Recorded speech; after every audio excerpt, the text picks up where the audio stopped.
You are listening to the Hostage to the Devil podcast. Some listeners may find this content disturbing. My name is John Zaffis. I'm a paranormal investigator and demonologist. Have been involved with the field for 42 years, investigating a lot of different types of claims of hauntings and the possibility of possession. Demonologist is an individual that studies a lot of different things in the paranormal field, referring to different religions, different cultures, different practices, to get a better understanding on what you're dealing with. Because I'm Roman Catholic, but everybody out there isn't. So it's most important to be able to understand what you're getting yourself involved with so that if a person does need help, you can call upon the correct people to bring in to be able to help them. A lot of times today, something that bothers me is people throw out the demonic like it's nothing and claim that they're possessed and they have demons in their house. It's far and few in between, but there are those legitimate cases. I'd say over the past 42 years, thousands of investigations I've been involved with, and I'd say, dealing with the demonic on the end of it, maybe about 300 cases. I would say we're literally something I would call demonic infestation. Now, when it comes into possession, that's even more rare because, you have to take a look at the big picture. You have to rule out mental illness. You have to rule out alcoholism, drug abuse. All these things could play a role when being involved with these types of cases. But there are those genuine situations where people are truly possessed. Those are where it gets kind of crazy and it gets kind of wild because at that point, when you're realizing that this is the legit thing you're dealing with, it's most important to call upon your spirituality to be able to help protect you. And as you're moving forward, it's most important to be able to help protect yourself and protect the people that you're involved with. Now, I don't only just mean myself, the family, but the clergy. I get involved with this. I do not do exorcisms myself. I call upon the clergy to do that. Why? They're in a spiritual state. And when they're performing the rites of exorcism, to me, that's the most critical, important part of it. I'm there to assist. I'm there to be able to help them and to be able to restrain the individuals. When getting involved with an investigation, it's most important to really get in there and investigate. Why? A lot of times people can make things up. But once you determine that you might possibly be dealing with something that's legit, you have to interview the individuals. You need to find out a lot about them. Is there drug abuse, alcohol abuse, any type of abuse? It's important to talk to the other members of the family, friends, anybody that might have witnessed something. Then the next part of that is I usually set up with a paranormal team. We'll go in, we'll investigate to see if there's anything legitimately happening as far as being able to get documentation. So the process is pretty lengthy. Once that's determined, then a lot of times I will contact, my clergy friends or members to see if they can get involved. And then they have a whole process that they go by. Because, a key thing today with the fascination with the paranormal is people think you have, an exorcist on speed dial 911, but it's just not the way it works. They have to have a lot of information. They have to have their documentation, and it could take several months to be able to get these things lined up and to get it authorized by the Roman Catholic Church. Today, they make it sound like that there's an exorcist in every diocese out there. That's not necessarily a truth. They're far and few in between. There's a lot of exorcists that are underground. They don't even like the recognition as far as any type of exposure. And that's something that I've learned to respect over the years. They prefer to remain anonymous, and I keep it that way. But there are several priests that are out in the forefront that are recognized, for doing exorcisms. But there's a lot of clergy I work with that are underground, and they prefer to remain that way. And it's not just here in the U.S. I work with priests and different clergy throughout the world that remain underground. I don't think it's really something that they look at that they don't want the exposure. I think what the biggest issue is once they do come to the forefront, you know they don't want to be in they don't want to be in a situation where they're getting thousands of telephone calls from people asking for exorcisms because that's a very common thing that ends up happening. So again, a lot of them remain underground. They don't want the exposure. But one of the key elements that I've often been told by many priests is the fact they don't go public is because they don't want it to affect the congregation. They don't want it to scare the parishioners. So a lot of them, look at this from several different aspects on why they remain underground. As far as I'm concerned, as far as when somebody tells me they don't have any scientific proof, that doesn't mean anything to me. It's a spiritual realm we deal with. But it's extremely important, looking at it from a medical perspective to get the person evaluated. Is there bipolar? Is there schizophrenia involved here? Is there any type of abuse that's occurring? These things are extremely important. I've never been involved with a Roman Catholic case to this day where these people haven't had to go to psychiatrists, doctors.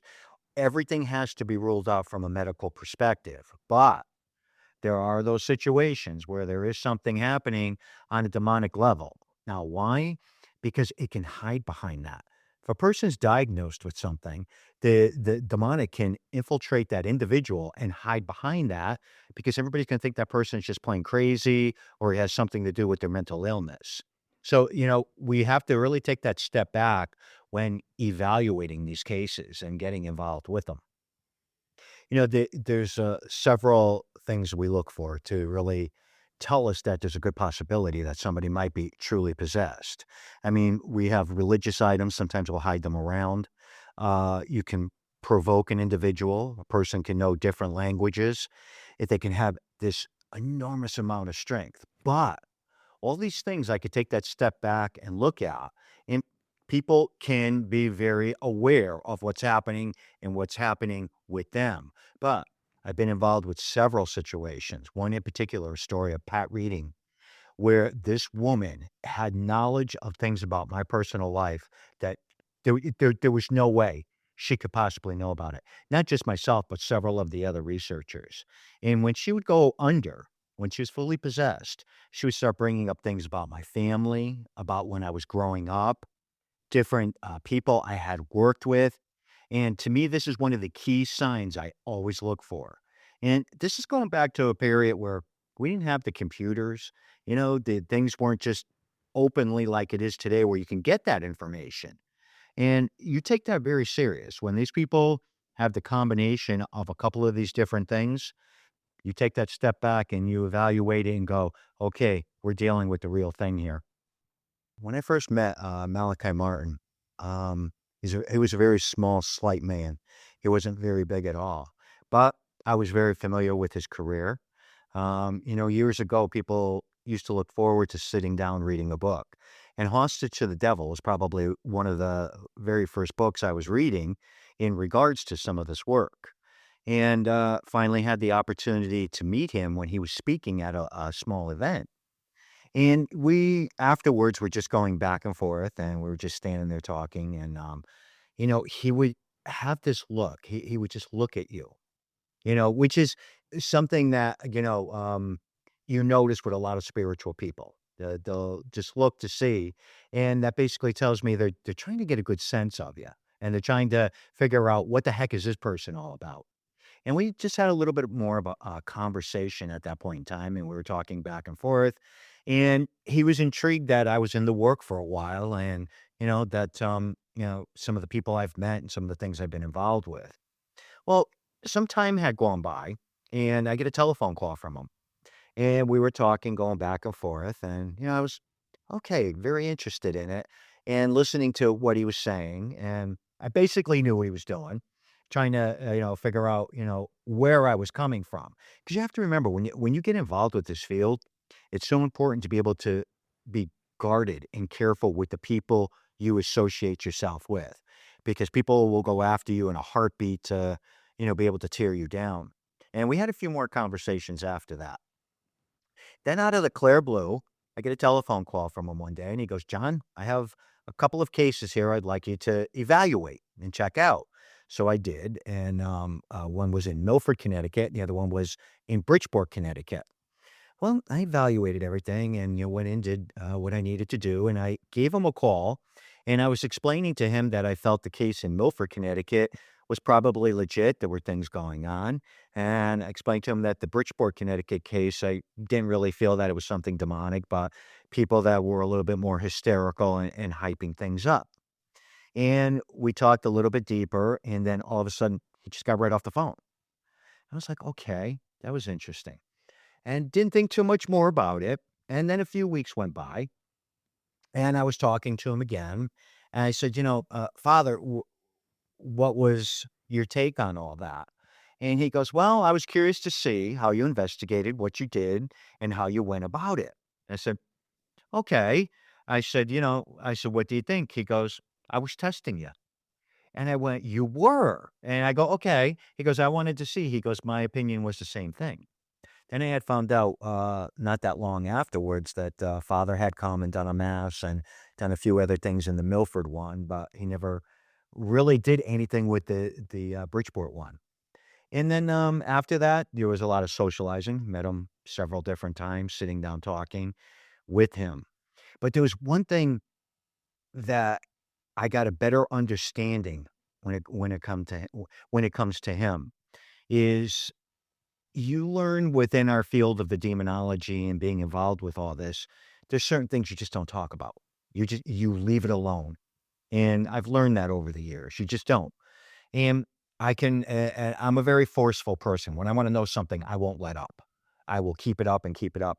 I was sitting talking to him, and I wanted to know about a few of his cases, especially what happened to him in Africa, because he talks about it and he would go, and he just sat there, he looked at me and he goes, sometimes you just leave things alone. You don't want to give it the recognition. He says, you don't want to bring it right back into the forefront again. And I was like, but people want to know. He goes, I'm sure they do. He goes, but I just do not like to talk about certain things. And I never pushed it with him after that.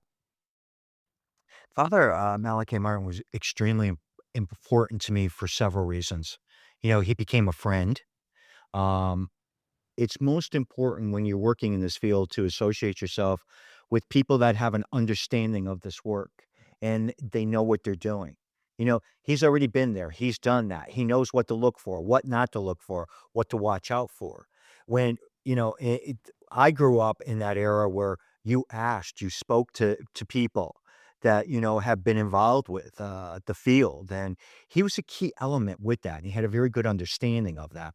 Plus, I knew, he was behind the scenes involved with a lot of different things. And to me, he was a person of knowledge, and he would share knowledge to be able to help protect you, to be able to help an individual, and then he would draw the line. And now I understand that. Years later, you learn to understand the comprehension on the way certain things go and why people, a lot of times just won't talk about things. But like I said, I'm a very inquisitive person, always have been, 42 years in the work now. I understand now why he reacted the way he did with certain topics and certain things and just did not want to talk about them. I was always intrigued by his knowledge and what he experienced, and he had written about many of the different things that he was involved with, but he would only go so far and he wouldn't talk too much in depth. I was very curious to see what happened to him in Egypt. What did he experience? What did transpire there? Well, he would talk, he would say a little bit, and then he would just stop. And I said to him at that point in time, I go, Father, it's important. And he looked right at me and he goes, John, he said, sometimes you learn just to leave things alone. Don't give it the recognition. Don't bring it back to the forefront. And I didn't understand that at that point. Today, I do understand that. A lot of things that we get involved with, a lot of cases, I don't even talk about them. And, he was a very knowledgeable individual for getting that understanding and getting that perspective. And now I can look back upon that and say, this is why Father wouldn't talk about it. This is why he would not go into too much depth about certain things. It was a very good training ground, and the man was phenomenal with understanding a lot of the things. Over the course of the years, I've worked with a lot of exorcists involved within the Roman Catholic Church and other religions. And they all seem to have that same MO about them. They'll talk about things, they'll share information with you, and then they become very guarded. Today, I got a good understanding and comprehension of that. If you think about that, look at the soldiers in the military. They've been involved with battle. And a lot of times they don't talk about it and they keep that information to themselves. Exorcists do the same thing. But I got a good comprehension of that today. Why? It's not good to give it that amount of recognition. You have to be able to protect yourself, protect the people you're with. So, again, I get involved with a lot of things and I just don't talk about them. I don't bring them to the forefront. Now I can understand why a lot of the exorcists I've worked with over the course of the years, they don't talk about these things. They don't bring it to the forefront. Why? They just don't want to give it the recognition and they prefer not to even remember it. We're trying to humanize Malachi Martin in the film. We're trying to humanize him in the sense that we like to talk to him about his qualities. Okay. Everyone's got, I wouldn't say faults, but everyone's, like, for example, Ralph upstairs would say that he could be himself around him. He could swear and not feel like, I've said a swear. Okay. Talk to me about those qualities that make him humanize him in a sense. Okay. Getting to know him, and understanding him, I think like with most individuals, I'm a typical, I don't even really know how to describe myself, but I'm a very earthy person. And I curse a lot, I swear a lot, and I say what's on my mind. And, a lot of people are very guarded around spiritual people, especially clergy, to do that. Well, I had found over the course of the years with individuals, and oh, you just made me remember something. I remember him saying this to me. Wow. Okay, in a conversation. You know, um, when talking to an individual, I don't ever put anybody, up on a pedestal. We're all human beings. We might be, special in certain things that we do. And I like to be able to talk to an individual and speak the way I usually do. And it reached a point where, I was having a conversation with him and I would just start swearing. Well, he would chuckle. He just chuckled a little bit. And then I was just like, well, I hope you don't take offense to that. I said, but that's my character. And I said, that's just me. And he goes, John, you're like an open book. He says, you use profanity. He goes, you're very earthy. He goes, you're the type of person that you can trust, just like your buddy, Ralph. There were several times where I was having a conversation with him. And I mean, he would just start talking, in such a contact, how do you say that? Bro, yeah. He would just start, and I'd go, I don't even know what the hell you're saying to me. Then he would chuckle a little bit and he'd go, oh, and then he'd go right back where I would be able to comprehend what he was just saying to me. But, you know, a lot of times dealing with spiritual people in our field, with this, it's almost like they look at something that none of us understand. And they look at a quality, if you will, at something. I mean, I did say to him at one point in time, I said, okay, why are you even asking me to do anything? And he had this little chuckle that he would do. And then he would go, well, just looking for certain individuals that are more interested in helping people than, just looking for people more interested in helping individuals than any of the other nonsense. I didn't understand what he meant by nonsense. I do today, but he in talking to him and going back and forth, I think he would look at individuals, and I believe very strongly that he had that gift of discernment of being able to know an individual, pick up on an individual, and understand them. That's why today I understand when people look at individuals, they look at them because I believe very strongly in that old saying, the eyes are the window to the soul. And I believe he had that ability to be able to pick up on a person's spirit and energy and know whether, that connection was going to be there, to be able to trust that individual. Because that's a key element in our field, to trust. You have to be able to trust each other. Because if that trust isn't there, it's a dangerous situation. Ralph Sarchi and I go back a long time. He is a typical New York City cop. But one thing I like about Ralph Sarchi is I trust him. He has my back, I have his back. You know what you're dealing with. He's just one of those types of individuals. Him and I can get into a screaming match, going back and forth over different things, but at the end of the day, we respect each other.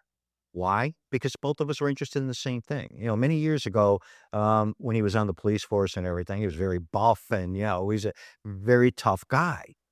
And we just got to know each other over the course of the years and became very good friends.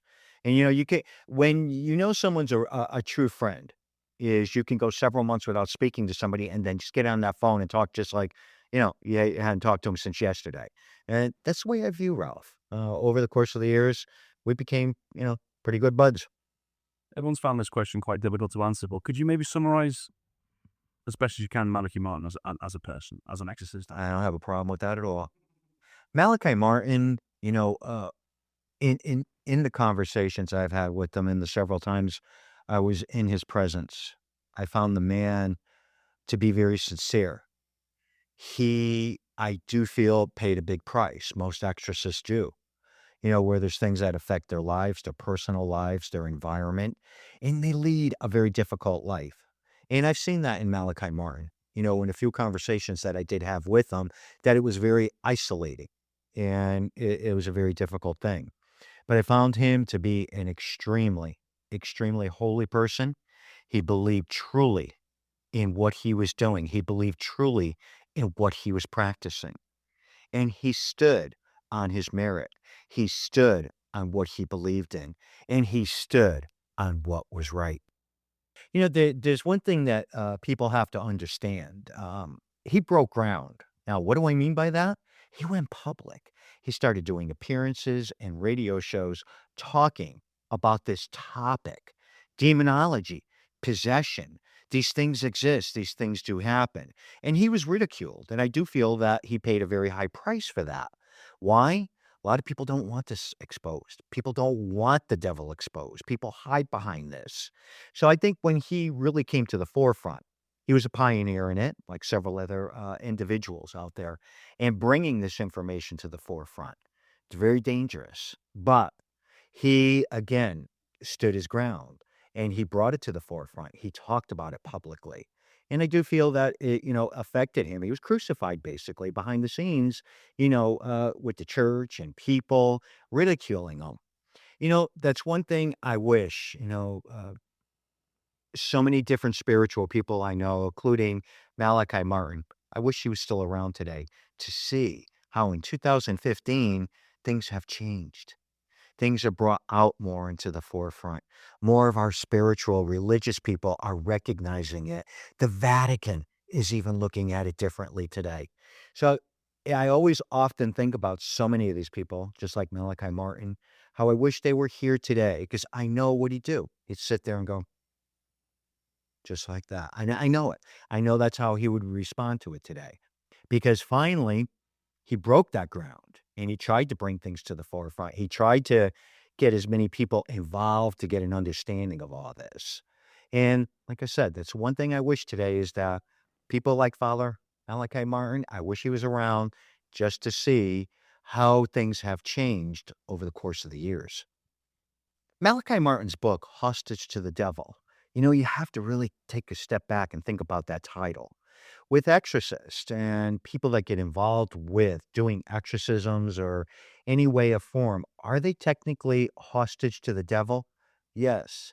Each and every time, a person gets involved and starts performing exorcisms, a piece of them dies off.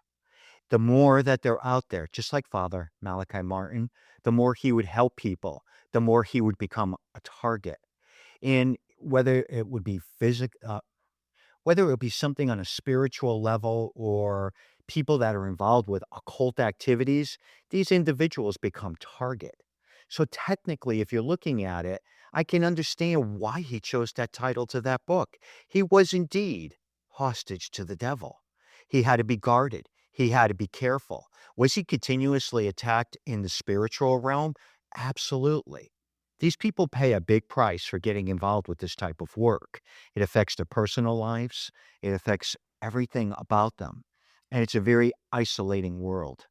There's parts of them that no one will ever know, some of the things they endure on a spiritual realm.